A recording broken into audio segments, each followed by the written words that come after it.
In the automotive industry, it hasn't been a great few years, as there has been production issues due to chip shortages, lack of parts from suppliers, causing OEMs to reduce production outputs.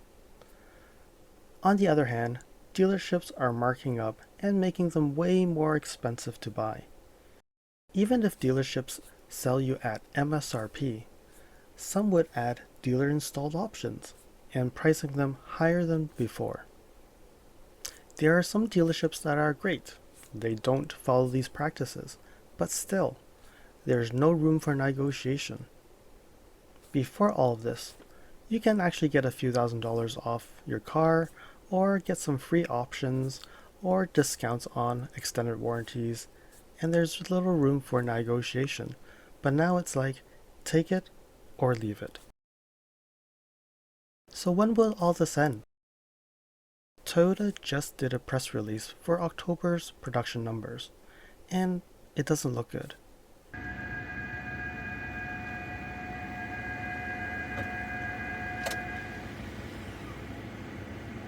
Hey, it's LSFT here today, and today we're looking at Toyota releasing a press release for the production plans for October 2022.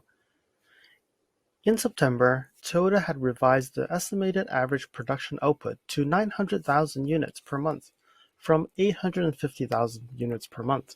So that looks like there's light at the end of the tunnel because they're producing more. But then today's press release, due to the impact of the semiconductor shortage, they now have changed October's expected output to 800,000 units. And that's a split between 250,000 units in Japan and 550 units overseas. Based on September's press release, the expected output would be 250,000 units in Japan and 650,000 units overseas.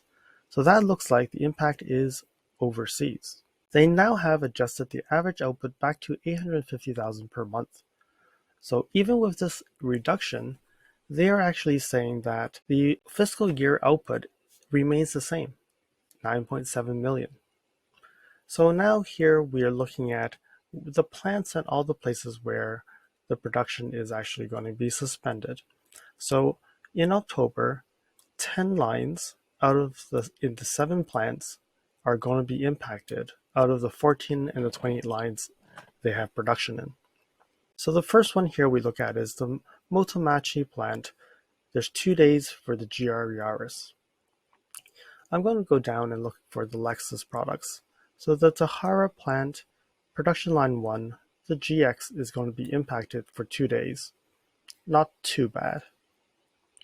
Then we see here in the same Tahara plant, production line 3, now we see that there's 5 days that will be impacted, and it will be the LS, IS, RC, RCF, and the NX. Then we look at the Mahata plant for 2 days.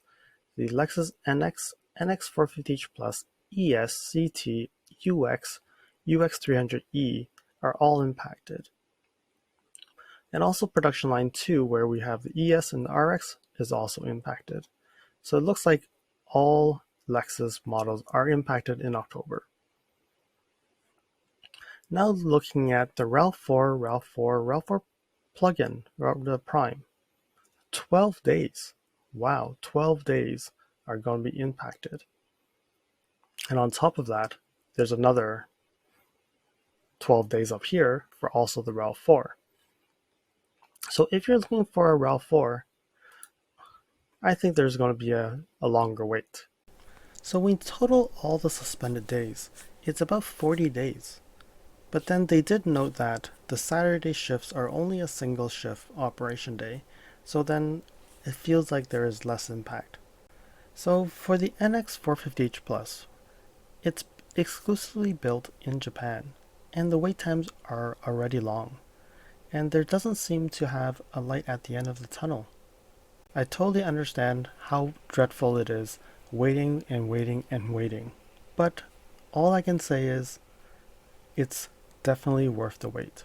I hope things will get back to normal soon, as this is going to become a disaster for Lexus, as the 2023 Lexus RX is coming out soon, and with these new vehicles, more chips are needed, and this could drag the #1 selling SUV, luxury SUV, down the #1 spot if Lexus cannot produce them. Thank you for watching. If you liked this video, please comment, like, and share this video. If you'd like to see more videos like this, you can subscribe to my channel and press that alert button to get notified when new videos are posted. If you'd like to support the channel, you can definitely provide a super thanks. I'll see you guys again next time in the next video.